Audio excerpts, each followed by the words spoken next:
चलिए इसी पाठ से अब हम देखते हैं काव्यांश नंबर 3।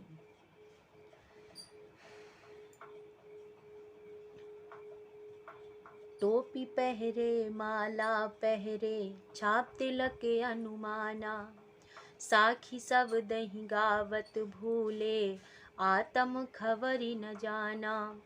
हिंदू कहे मोहे राम पियारा, तुर्क कहे रहीमाना, आपस में दो लर लर मुए मर्म न काहू जाना। घर घर मंत्र देत फिरत हैं महिमा के अभिमाना। गुरु के शिष्य गुरु के सहित सिख सब बूढ़े अंत काल पछताना। कहे कबीर सुनो हो संतों ई सब मर्म भुलाना। केतिक कहो कहा नहीं माने सहजे सहज समाना। इस काव्यांश में भी वही चीज़ है जो हम पिछले दूसरे काव्यांश में जो भाव व्यक्त किए थे कबीरदास जी ने, वही चीज़ वो यहाँ कहना चाहते हैं कि हमारे समाज में जो धर्म और रीत रिवाज बना रखे हैं लोगों ने, पाखंड फैला रखा है, आडंबर किए कर रखे हैं, उन पर कबीरदास जी ने व्यंग किया है। उन पर उन्होंने अपनी भावनाओं को व्यक्त किया है कि देखिए इस तरीके से लोग फैलाते हैं समाज में पाखंड और उस पर लोग भरोसा करते हैं, तो ये उनका अज्ञान है, ये उनकी अज्ञानता है। इस पर हमें सोच विचार कर विश्वास या भरोसा करना चाहिए। इसमें देखिए कबीरदास जी कहते हैं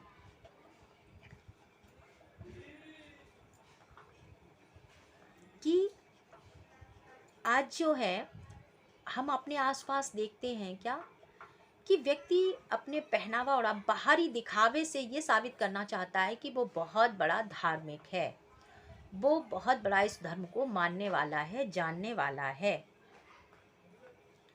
ऐसा दिखाने का प्रयास करते हैं। कैसे? बाहरी आडंबरों से। टोपी पहन लेंगे, माला पहनेंगे, छाप तिलक का मतलब होता है माथे में चंदन के तिलक आदि लगाकर ऐसा दिखाने की कोशिश करते हैं कि हम इस समाज के बहुत बड़े धार्मिक व्यक्ति हैं और इस संसार को, इस समाज को चलाने के लिए हमारे पास ही ज्ञान है और हम ही से हमारा ही अनुसरण करके ये समाज आगे बढ़ सकता है। ऐसा वो लोग अनुमान लगाते हैं। ठीक है। फिर इसके बाद कुछ लोग क्या करते हैं कि बड़े ही धुन में भजन कीर्तन गाते घूमेंगे, साखी यानी कि अपने सद्वचनों को बोलते घूमेंगे, इधर सत्संग करेंगे, ये करेंगे, बहुत सारे ऐसे तरीके अपनाते हैं जिससे वो लोगों को रास्ता दिखाने का काम करते हैं। लेकिन वो खुद के बारे में, आत्म माने स्वयं के बारे में, और उन्होंने स्वयं के बारे में आज तक ये नहीं जान पाया कि उनका जन्म क्यों हुआ है, वो कौन है और उन्हें ईश्वर ने यहाँ क्यों भेजा है। खुद के बारे में उन्हें कोई जानकारी नहीं होती, लेकिन इस समाज के लोगों को, संसार के लोगों को बहुत ही कई रास्ते बताते घूमते हैं। हिंदू क्या कहता है कि मेरा राम है, मुझे राम बहुत प्यारा है, राम ही इस संसार का, राम के द्वारा ही हम सब जीवित हैं, राम ही हमारे सबसे श्रेष्ठ हैं और इसके अलावा कोई और नहीं है। तुर्क ये कहते हैं कि हमारा जो है वो अल्लाह श्रेष्ठ है। ठीक है। हिंदू कहता है कि मेरा राम श्रेष्ठ है, अल्लाह कहता है, और वो मुसलमान कहता है कि मेरा रहीम श्रेष्ठ है, मेरा अल्लाह श्रेष्ठ है। तो आपस में दोनों लड़ लड़ कर, विरोध करके एक दूसरे का मर जाते हैं और अपना जीवन निरर्थक कर लेते हैं। ठीक है। लड़ते झगड़ते रहते हैं और अपना जीवन नष्ट करके चले जाते हैं। तो राम और रहीम के नाम पर कौन कौन लोग, जो लोग, ये दो लाइनों में जो लोग हैं, ये दो लोग क्या करते हैं, ये राम और रहीम के नाम पर समाज में पाखंड फैलाते हैं, समुदायों में बंटवारा कर देते हैं, अपने अपने ईश्वर को श्रेष्ठ बताते हैं। ठीक है। और दोनों ही, जबकि दोनों ही अज्ञानी हैं, ना इन्हें पता है और ना ही इन्हें पता है। दोनों ही अज्ञानी हैं और दोनों ही समुदाय अज्ञानता के वशीभूत होकर आपस में लड़ लड़ कर मर जाते हैं और इन्हें कुछ भी हासिल नहीं होता है। कैसे? आपस में दो लड़ लड़ मुए मर्म न काहू जाना। इन्होंने कुछ सत्य के तह तक ये लोग नहीं पहुंच पाते हैं और ये आपस में लड़ लड़ कर, लड़ का मतलब होता है लड़ लड़ कर मर जाते हैं। ठीक है, आत्म का मतलब स्वयं के लिए।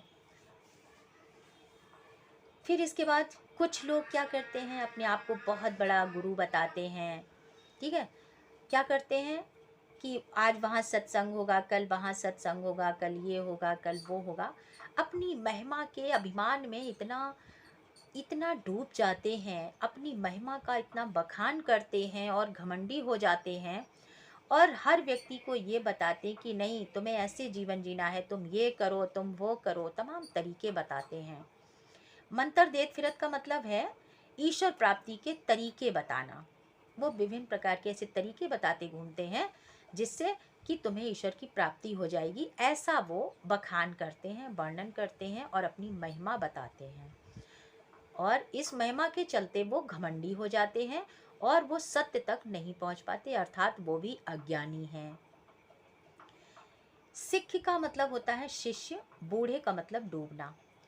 तो ऐसे गुरु लोग जो अपने आप को श्रेष्ठ बताते हैं, सबसे ज़्यादा ज्ञानी बताते हैं, दो दो समुदायों को आपस में भिड़वा देते हैं, लड़वा देते हैं, ऐसे जो समाज के कर्णधार लोग अपने आप को मानते हैं, वो खुद तो डूबते ही हैं, अपने पीछे चलने वाले अनुयायियों को भी डुबो डालते हैं। ठीक है, क्योंकि उनके अंदर अहंकार आ जाता है और अहंकार के वशीभूत होकर वो अपने आप को सर्वश्रेष्ठ मानने लगते हैं और सर्वश्रेष्ठ मानने के चलते चलते उनके अनुयायी भी उनको श्रेष्ठ मानते हैं और ऐसे करके समाज में वो पाखंड फैलाते हैं। और फिर वो जब समय बीत जाता है तब वो पछताते हैं। अंतकाल पछताने का मतलब क्या है? जब वो उस तह तक पहुंचते हैं, वहां तक जब उन्हें ईश्वर के पास पहुंचते हैं, ईश्वर के दर्शन तो उन्हें कभी नहीं होते, ईश्वर का साक्षात करने की बहुत कोशिश करते हैं लेकिन उन्हें ईश्वर के दर्शन नहीं होते, वो केवल दिखावा करते हैं, ढोंग करते हैं। फिर अंत समय में जब उन्हें साक्षात्कार नहीं होता है तो फिर वो हमेशा उनके हाथ में केवल पछताना ही रह जाता है। तो ऐसे गुरु लोग स्वयं के साथ साथ अपने अनुयायियों को भी ले डूबते हैं। तो कबीरदास जी कहते हैं कि सत्य तो यह है क्या कि इन पाखंडियों के चक्कर में ना पड़ो। ये सब भ्रम में पड़े हुए लोग हैं, ये कोई सही मार्ग नहीं दिखा सकते, ये सब सत्य को भूले हुए हैं, तो हमें ये सत्य क्या समझाएंगे। इसलिए हमें इनकी बात का, इनके ऊपर भरोसा करने से कोई लाभ नहीं है और ना ही हमें इनकी बात में भरोसा करना चाहिए, ना ही इन्हें समझना चाहिए।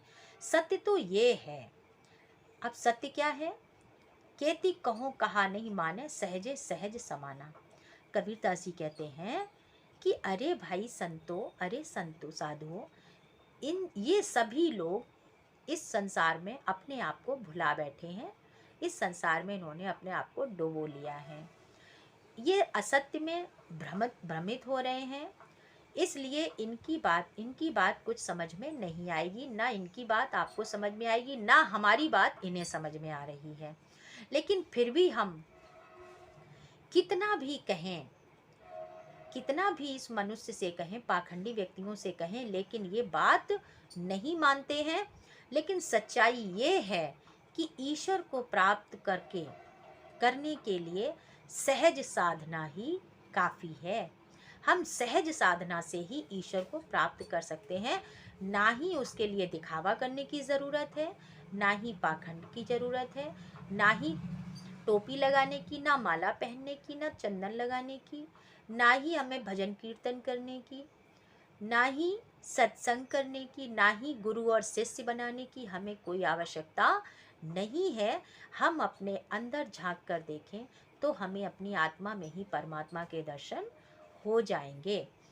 तो हमें क्या करना है? सभी के साथ समाने का मतलब, सहज समाने का मतलब है यहाँ पे सभी के साथ प्रेम का व्यवहार करना।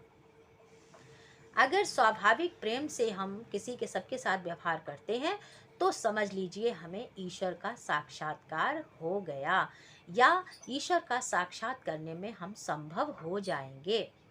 तो हमें सभी के साथ प्रेम का व्यवहार करना है, हमें आपस में लड़ लड़ कर मरना नहीं है, जो पाखंडियों का काम होता है ऐसे हमें नहीं करना है। तो इस काव्यांश के द्वारा हमें कबीरदास जी ने आगाह किया है कि हमें पाखंडियों के चक्कर में नहीं पड़ना है। इसमें देखो साखी ये जो दिया है ना, सिख सहित साखी शब्द ही, ये जो शब्द बार बार अक्षर जो बार बार आए हैं, शब्द बार बार आए हैं, तो इन शब्दों में रा रा, राम प्यारा, राम राम, है ना, रहीमाना, इन शब्दों में अनुप्रास अलंकार है।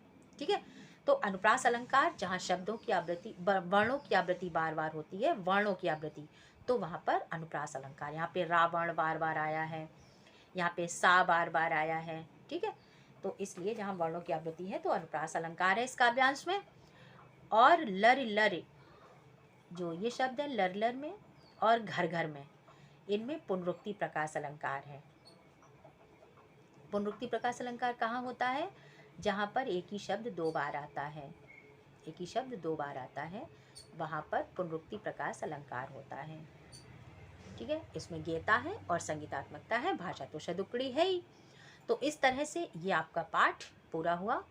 और अब हम अगले पार्ट के बारे में, अगला वीडियो जब बनाएंगे तो आप उसका, आप में को उसमें सेकेंड पार्ट अगला यानी पार्ट 2 मिलेगा। ठीक है, ये पाठ आप पढ़िए और इसके क्वेश्चन आंसर कर लीजिए।